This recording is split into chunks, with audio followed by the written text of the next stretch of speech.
Yohanes pasal yang ke-19 ayat 30. Mari kita buka kitab kita masing-masing. Yohanes 19 ayat 30. Kita baca bersama-sama. 1, 2, 3. Sesudah Yesus meminum anggur asam itu, berkatalah ia, "Sudah selesai." Lalu ia menundukkan kepalanya dan menyerahkan nyawanya. Sekali lagi, 2, 3 ya. Sesudah Yesus meminum anggur asam itu, berkatalah ia, "Sudah selesai." Lalu ia menundukkan kepalanya dan menyerahkan nyawanya. Haleluya. Dalam bahasa Batak di sini dikatakan, jadi dung di jalo Yesus na asom nin nama. Nunga marujung. Dungi di peduk mauluna pasahaton tudina. Jadi saudara-saudara, inilah perkataan yang terakhir dari Yesus. Kalau kita perhatikan Bapak Ibu, sebelum Yesus menyerahkan nyawanya, ada 6 perkataan lagi yang dia katakan di kayu salib. Sepintas saja saya akan bacakan kepada kita. Perkataan yang pertama adalah, "Ya Bapa, ampunilah mereka, sebab mereka tidak tahu apa yang mereka perbuat." Itu perkataan yang pertama di kayu salib. Perkataan yang kedua, "Sesungguhnya hari ini juga engkau akan ada bersama-sama dengan aku di dalam Firdaus." Itu adalah perkataan Yesus kepada seorang penjahat di sebelah kanan, ya, kemungkinan di sebelah kanan. Di Alkitab tidak diberitahu di kanan atau di kiri. Tetapi kanan itu seringkali melambangkan hal yang positif, ya. Yang ketiga, "Ibu, inilah anakmu. Inilah ibumu." Itu adalah perkataan Yesus di kayu salib kepada Yohanes dan kepada ibunya. Perkataan yang keempat, "Allahku, Allahku, mengapa engkau meninggalkan aku?" Perkataan yang kelima, "Aku haus." Itu dalam Yohanes 19 ayat 28. Kemudian Lukas 23 ayat 46, "Ya Bapa, ke dalam tanganmu kuserahkan nyawaku." Lalu yang keenam, ayat yang ketujuh, sebenarnya ini adalah yang keenam ini sebenarnya, yang ketujuh, "Ya Bapa, ke dalam tanganmu kuserahkan nyawaku." Lalu yang keenam, "Sudah selesai." Lalu setelah dia katakan, "Sudah selesai," baru, "Ke dalam tanganmu kuserahkan nyawaku." Jadi ada 7 perkataan Yesus di kayu salib. Nah, kita melihat salah satu perkataan Yesus yang terakhir, "Sudah selesai." Jadi tema firman Tuhan hari ini adalah, ya, sudah selesai. Nah, jadi saudara-saudara, di Jumat Agung ini kita akan melihat apa yang dimaksudkan Kristus sudah selesai. Tadi pemimpin puji-pujian, Tuhan sudah menyelesaikan. Ya. Apa yang sudah selesai? Nah, yang pertama kita lihat ada 5 hal, ya. Kali ini kita lihat 5 hal, karena sudah selesai ini nggak boleh disimpulkan jadi 3. Biasanya khotbah itu menurut ilmu berkhotbah 2 atau 3 pesan saja yang disampaikan supaya mudah. Kalau lebih dari itu nanti pendengar itu susah mengingat. Makanya seringkali pengkhotbah itu menyampaikan 3 poin, ya. 2 atau 3 poin. Kalau lebih dari 3 poin itu seminar, ya. Ada 4, 5, 6, 7, 8, 9, 10. Bahkan berhari-hari seminarnya. Ha?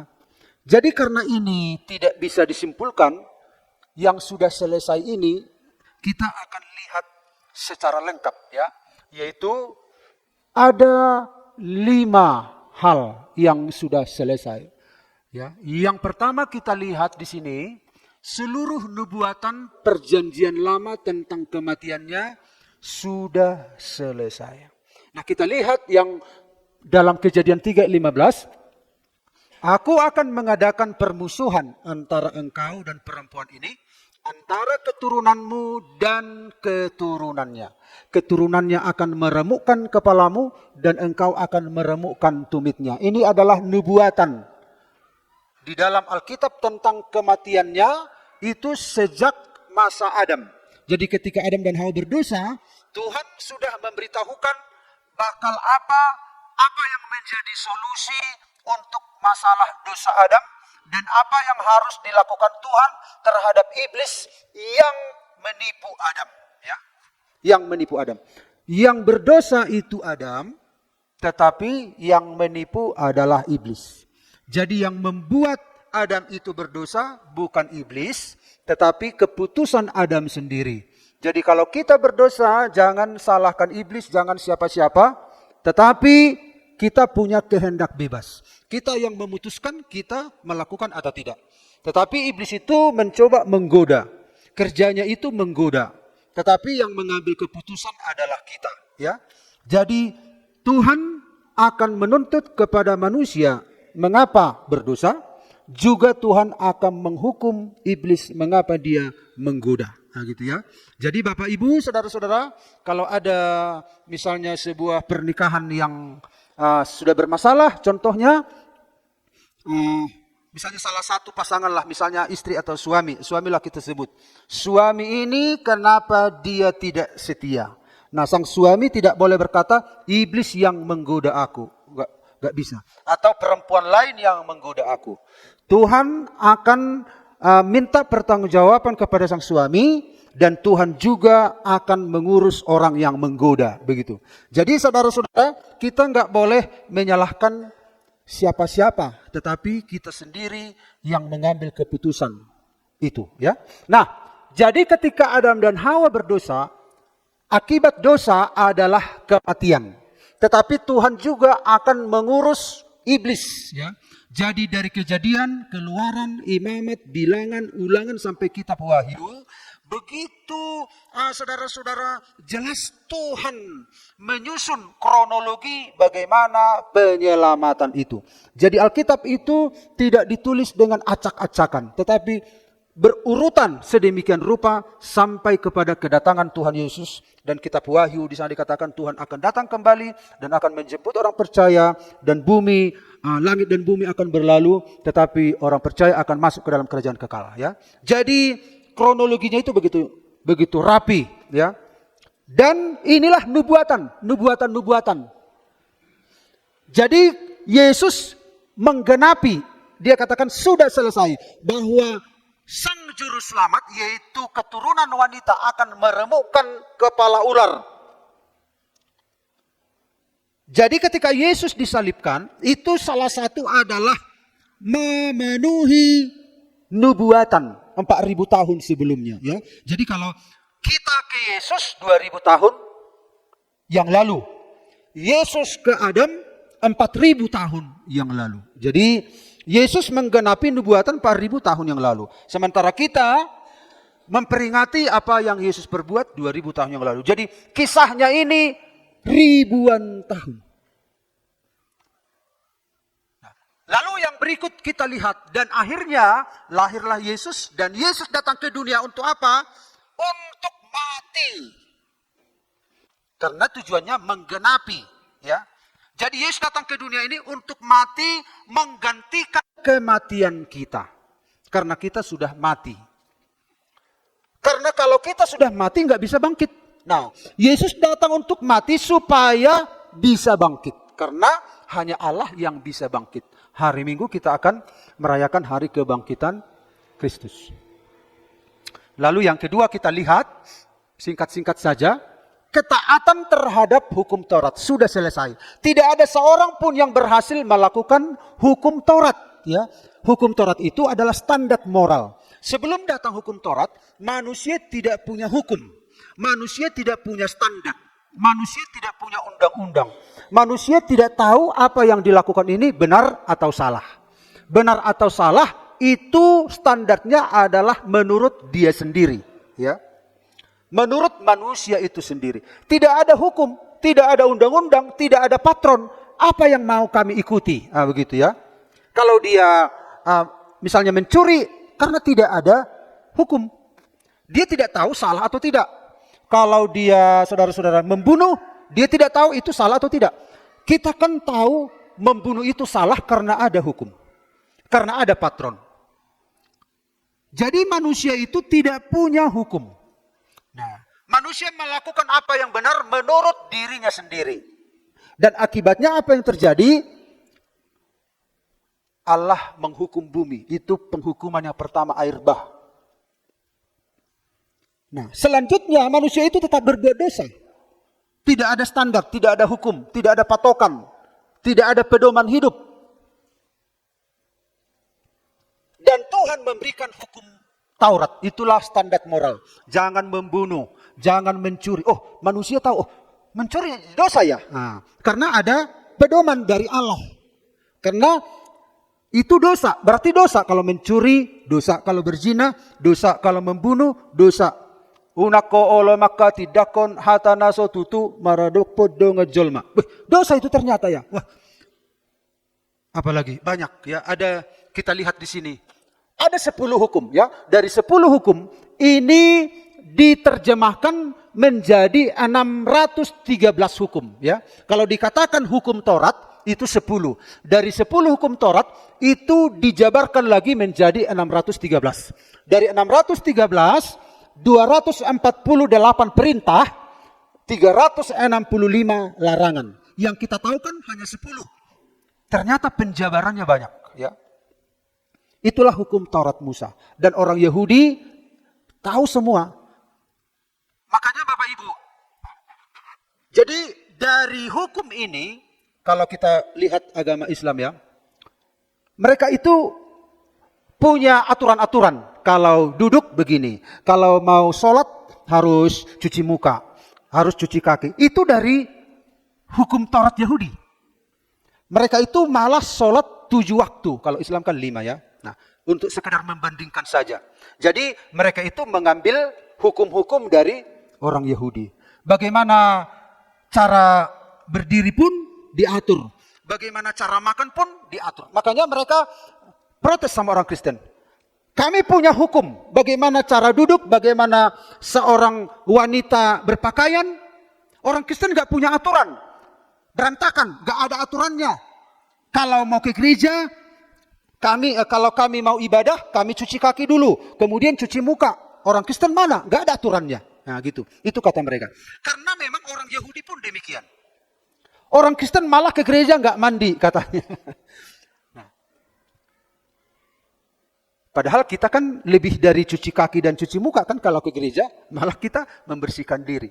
Jadi mereka minta aturan-aturan itu. Tapi dalam perjanjian baru, Tuhan tidak ingin aturan-aturan lahiriah yang kita terapkan. Tapi aturan-aturan yang bersumber dari dalam yang Tuhan inginkan. Nah kita kembali kepada hukum Taurat. Jadi saudara-saudara, kalau salah satu dilanggar dari perintah ini, dia gagal untuk seluruh hukum. Dia gagal. Jadi karena orang Yahudi tidak ada yang berhasil melakukan hukum ini, berarti tidak ada yang memenuhi syarat di hadapan Allah. Satu gagal, gagal semuanya. Kalau misalnya kita melakukan ini 613, kita lakukan 612, berarti satu gagal, itu gagal semuanya. Karena sedikit dosa itu tidak bisa diizinkan untuk masuk ke dalam kerajaan surga. Kecil atau besar dosa sama saja, gak bisa masuk ke dalam kerajaan surga. Dosa itu dalam bahasa Yunani hamartia, meleset. Sedikit saja meleset dari sasaran sudah dosa. Jadi jangan berpikir, oh ini dosanya besar, masuk neraka, aku masih kecil. Nanti aku ditimbang mana perbuatan baik atau perbuatan jahat yang lebih berat. Di dalam Tuhan tidak ada menimbang-nimbang. Kita tidak bisa mengandalkan kebaikan kita 99,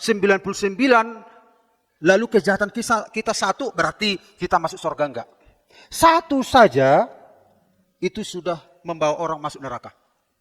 Nah, tetapi Allah memberikan hukum ini untuk dikejar oleh umat manusia untuk menunjukkan inilah standar Allah. Inilah standar moral Allah.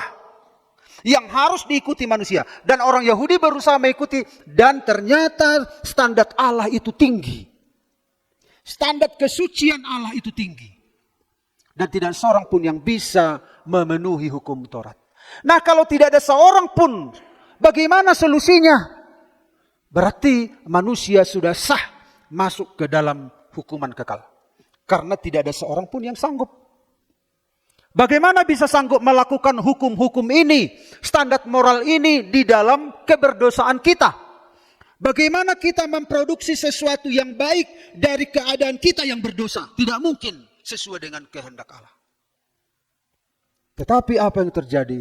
Tuhan itu mengasihi kita. Lalu dia datang ke dunia ini, dia melakukan seluruh tuntutan hukum Allah.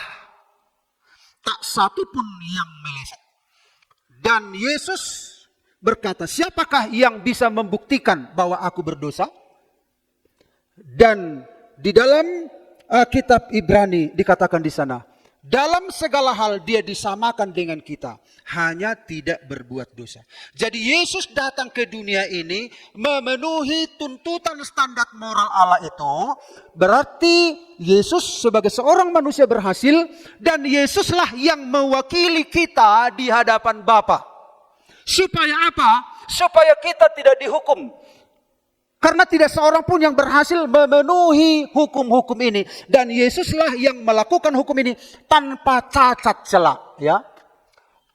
Kalau kita bercermin kepada hukum Taurat, maka kita diberitahukan dosa kita apa. Tetapi hukum itu, cermin itu tidak bisa membersihkan dosa kita. Cermin itu hanya menunjukkan dosa, kekurangan, kelemahan kita. Tetapi Yesus datang, ya, ini tidak berhasil. Kemudian Yesus datang. Yesus menggenapi hukum Taurat itu, hukum-hukum Allah itu, standar moral itu digenapi, dilakukan oleh Yesus, dan kita bercermin kepada Yesus. Ya. Selain Yesus menunjukkan dosa-dosa kita, sekaligus dia memberikan solusi terhadap dosa-dosa kita. Artinya adalah, aku telah melakukan tuntutan Allah untukmu. Engkau tidak bisa berhasil, tapi aku berhasil. Jadi akhirnya Yesuslah yang mewakili kita di hadapan Allah. Dengan menghapuskan surat hutang yang oleh ketentuan-ketentuan hukum mendakwa dan mengancam kita. Nah, setelah kita lihat hukum-hukum Allah itu, standar moral itu, saudara-saudara, itu mengancam kita, itu mendakwa kita. Semakin kita lihat standar moral, semakin terdakwa hidup kita. Semakin kita lihat, semakin terdakwa. Semakin berkaca kepada firman Tuhan, semakin terdakwa. Karena apa? Karena kita semakin sadar tidak ada yang bisa kita lakukan. Tetapi puji Tuhan, Yesus datang. Dia memenuhi semua tuntutan standar moral Allah itu, dan dia mewakili kita. Dan itu ditiadakannya dengan memakukannya pada kayu salib. Jadi segala surat-surat hutang itu adalah yaitu dakwaan-dakwaan. Jadi hukum itu mendakwa kita. 1, gak bisa kau lakukan. 2, gak bisa. 3, gak bisa. Semakin kita diminta untuk melakukan, semakin tambah kesalahan kita. Berarti dakwaan kita banyak. Berarti kita semakin sadar standar moral Allah, semakin banyak tercatat kesalahan-kesalahan kita. Dan akhirnya ketika Yesus datang, surat hutang itu dipakukan di kayu salib. Dan dia mengatakan, sudah selesai. Dia mewakili kita di hadapan Allah. Itu yang kedua. Jadi dosa kita, surat hutang kita, dakwaan-dakwaan itu sudah diselesaikan. Makanya orang yang percaya kepada Yesus tidak ada dakwaan. Tidak ada intimidasi. Kita bebas dari dakwaan. Amin. Amin. Ini harus kita terima dengan iman kita. Lalu yang ketiga, akhirnya kita dibenarkan. Ya. Akhirnya kita dibenarkan. Yang ketiga, dosa telah selesai bagi umat Allah di kayu salib. Dosa. Saudara-saudara, kita lihat belum ada penyelesaian dosa sebelum Yesus datang. Kita adalah keturunan Adam. Ini adalah Adam.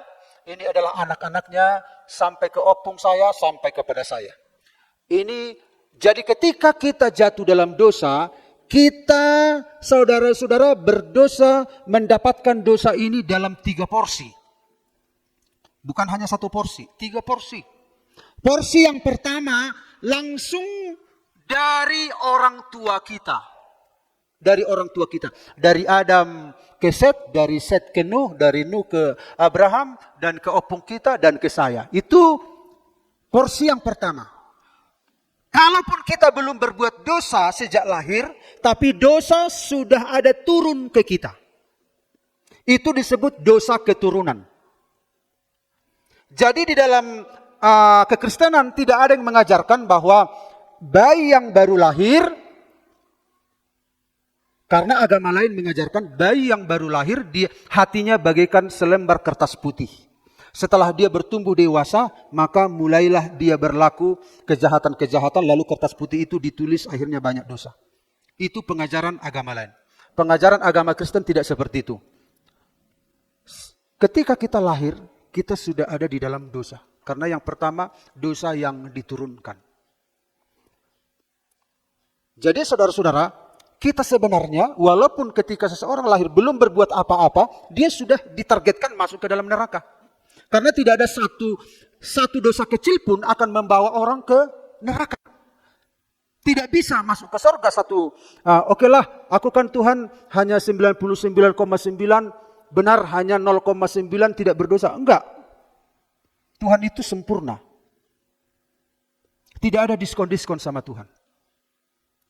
Jadi ketika manusia berdosa, dia sudah ditargetkan masuk neraka. Karena apa? Dosa dari keturunan. Sadar atau tidak sadar. Makanya saudara-saudara, ketika kita punya seorang anak, tugas kita adalah membuat dia menjadi keturunan ilahi.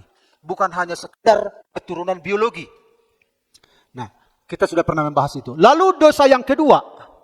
Ini Adam, ini saya. Ada langsung dosa dari Adam ke saya. Itu namanya dosa imputasi. Langsung ke saya. Jadi dosa itu berketurunan langsung dari Adam. Selain dari Adam, dari orang tua saya. Dari Adam apa itu? Contohnya kematian. Andai kata Adam tidak berdosa, tidak ada kematian. Itulah dosa imputasi. Langsung dikaitkan ke kita. Dan akibatnya adalah kematian. Makanya tidak ada seorang pun manusia yang tidak mati sebelum Yesus datang kembali. Kecuali pas Yesus datang kembali masih ada yang hidup. Yang ketiga, dosa yang kita buat sendiri. Ketika kita lahir ke dunia ini, kita sudah mengemban 2 porsi dosa. Dosa dari orang tua kita dan dosa dari Adam. Lalu dosa dari kita sendiri berarti 3 porsi. Betapa hebatnya keadaan kita ini. Betapa hancurnya hidup manusia itu. Bagaimana manusia yang berdosa itu bisa melakukan standar moralnya Allah? Pantas saja gagal. Tetapi apa yang terjadi Bapak Ibu? Yesus mati untuk kita. Dia menyelesaikannya di kayu salib. Dan sudah selesai. Kuasa setan telah dikalahkan di kayu salib. 2000 tahun, 4000 tahun sebelum Yesus, nubuat ini menggema di seantero dunia ini. Dari tahun ke tahun menggema terus. Iblis leluasa bekerja di bawah kolong langit ini. Tetapi Tuhan menunggu saat-saat yang tepat. Iblis leluasa, iblis berpikir bahwa dia tidak dihukum. Tetapi waktu demi waktu Tuhan nantikan sampai tiba waktunya Yesus datang ke dunia ini. Dan disitulah kuasa setan dihancurkan. Kolose 2:15. Pada salib itu, Kristus membuat segala roh-roh yang memerintah dan berkuasa menjadi tidak berdaya lagi. Mereka dijadikan tontonan umum pada waktu Kristus menggiring mereka sebagai tawanan dalam partai kemenangannya. Jadi Yesus berkata sudah selesai, berarti kuasa setan sudah ditaklukkan. Jadi setan itu bagaikan ular yang telah dipijak kepalanya dan hancur. Yang ada sekarang itu adalah ekornya. Tetapi orang yang tidak tahu, saudara-saudara, kalau Bapak Ibu lihat ular yang sudah dihancurkan kepalanya kan ekornya masih bergerak-gerak. Jadi saudara-saudara, anak-anak kan takut ini, ekornya ini. Aduh, takut katanya, padahal nggak bisa berbuat apa-apa lagi. Nah, orang Kristen kadang takut sama setan, padahal hanya ekornya, hanya nakut-nakuti. Tapi kepalanya sudah diremukkan 2000 tahun yang lalu di kayu salib. Jadi iblis tidak bisa mengganggu saudara dan saya. Dia hanya menakut-nakuti. Amin. Dia sudah dikalahkan 2000 tahun yang lalu. Makanya kita bisa mengusir setan. Kita bisa, saudara-saudara, peperangan rohani, menangkis kuasa kegelapan. Kalau ada kuasa kegelapan di rumah kita, saudara bisa mengusirnya dalam nama Yesus. Kalau saudara ada kuasa kegelapan mengganggu rumah tangga kita, hubungan kita, saudara bisa mengusirnya dalam nama Yesus. Saudara bisa memenangkan peperangan-peperangan rohani. Karena Yesus sudah meremukkan kepala ular itu. Amin. Jangan takut terhadap kuasa kegelapan, kuasa. Di dalam kita ada Yesus. Amin. Ada Yesus dalam hidup kita. Dia terlebih besar. Makanya nyanyian kita, Yesus terlebih besar. Memang lebih besar. Roh yang ada dalammu lebih besar dari roh yang ada dalam dunia ini. Amin. Itu yang dilakukan Yesus sudah selesai. Lalu yang ketiga apa yang sudah selesai? Ini yang keempat tadi ini berarti ya. Iya kan? Berarti salah nomor kan? Ini yang kelima. Seluruh tuntutan Allah atas manusia telah dijawab. Ini manusia berdosa. Ini hukuman Allah. Ini Pak Hartono. Ini Pak Yusuf. Ini Pak Purba. Ini semualah kita ini. Ini saya. Ini Skendo. Semua. Ini kita semua. Harusnya kita dihukum. Sebaik apapun kita. Karena kebaikan kita produk dari manusia yang berdosa. Tidak mungkin. Kita harusnya dihukum, tetapi apa yang terjadi? Inilah murka Allah. Semua manusia harus dihukum. Tidak ada solusi, tidak ada yang sanggup melakukan standar moral Allah. Tidak ada yang bisa mengalahkan setan. Akibat dosa adalah kematian. Kita sudah ada di bawah murka Allah. Tetapi datanglah Yesus Kristus. Segala dosa kita, ini dosa kita tadi. Bapak Ibu lihat ini, Pak Hartono tadi ini ya. Ya, ini Pak Alpa ya. Ini Pak Yusuf, ini saya, ini kita semua. Harusnya kita dimurkai, tetapi dosa kita, dosa Pak Hartono, Pak Yusuf ditanggung di kayu salib. Akhirnya apa yang terjadi? Murka Allah ditimpakan kepada Yesus dan kita yang percaya jadi bagaimana? Sudah bebas Pak Hartono, sudah bebas Pak Yusuf, sudah bebas Pak Purba semua. Ini terjadi bisa terwujud kalau kita beriman kepada Yesus Kristus. Amin. Karena Alkitab mengatakan, saudara-saudara, Ia sendiri telah memikul dosa kita di dalam tubuhnya. Sebelum Yesus datang, kita memikul dosa kita di dalam tubuh kita. Dia mengasihi kita, tetapi Dia akan menghukum dosa dalam kita. Akibatnya apa nantinya? Ya kita mati. Walaupun Dia mengasihi kita, kalau kita masih berdosa, dosa itu kan harus dihukum. Resiko dari hukuman itu berarti kita akan mati. Bagaimana supaya kita tidak mati, tidak binasa, kita masuk neraka, tidak mengalami kematian maut, tidak mengalami Hades atau Sheol.